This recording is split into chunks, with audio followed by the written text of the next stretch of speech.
Hello guys, welcome back to another video. So in today's video I'm going to do an unboxing of the EE Smart Hub Plus, which is the updated version of the EE Smart Hub. So the EE Smart Hub I've made a few videos about, but it is literally just a reskinned BT Smart Hub 2. This looks very similar, but is a much bigger leap in technical specs, as this is only a Wi-Fi 5 router, whereas this one is Wi-Fi 6. It supports 190 devices can be connected to this at once. It can support 1.6 gigabit speed to a single device, but in real case use, the max you're going to get to a device is 1 gigabit.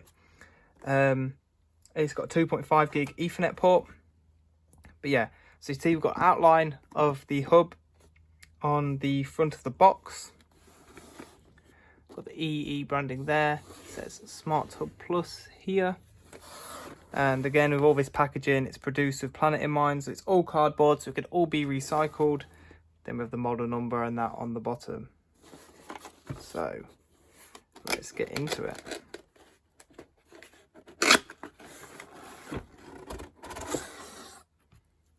So look here, you get your user guide for it.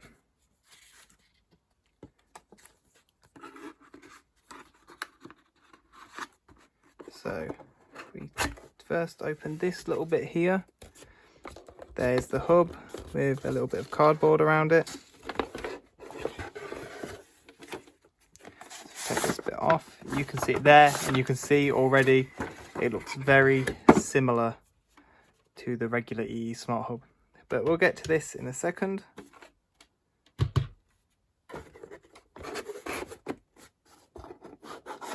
So open this side bit, you get the power cable for it here. If you open up this side bit, we have our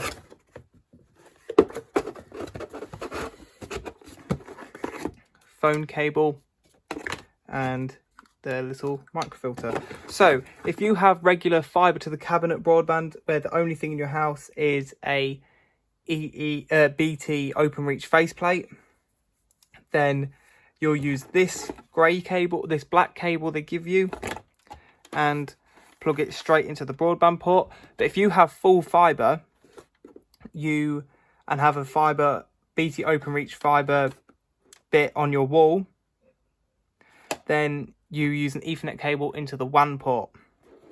So if we take a look around this, it's got the EE outline here, but it doesn't have the actual EE logo. But if you plug this in, it will light up, which looks quite nice. You've got this little stand here. So nice compared to the old BT EE hubs is there's no more flip out sort of stands. It's all part of the one thing, which is quite nice. So yeah, that's quite good. Look at the side, we've got the reset button there, WPS button that is. On the bottom it tells you the name, what the model number is, and what the network is, and what the horrible password is. So take a look around the back. We have broadband port in there for if you're still using a telephone line. For phone port here, which is for if you use if you use voice over IP. So where the phone's you no longer plug your phone into the phone socket, it now plugs into this. 4 gigabit Ethernet ports, and the red WAN port, which is a 2.5 gig port.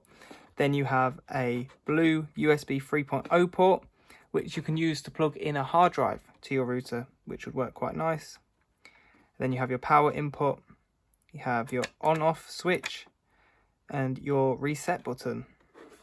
See here we have the settings card. If we take that out, as you can see, you have your Wi-Fi name, password, and a nice little QR code to easily connect to the broadband. And it tells you your admin password. If you want to change this horrible password, which I'd recommend doing, that is actually disgusting how bad that is. So if the EE logo on the front lights up blue, that means everything's working. If it lights up red, it means there's a problem. And if it's flashing yellow, it's trying to connect. I don't know what the resilience mode is, but yeah. So thank you guys for watching. Check out my other videos on these routers, and I also have unboxing of the Smart Wi-Fi Plus, which is the little extender, the mesh Wi-Fi extender for this. So yeah, hope you guys enjoyed. Hope you guys check out my other videos. Bye.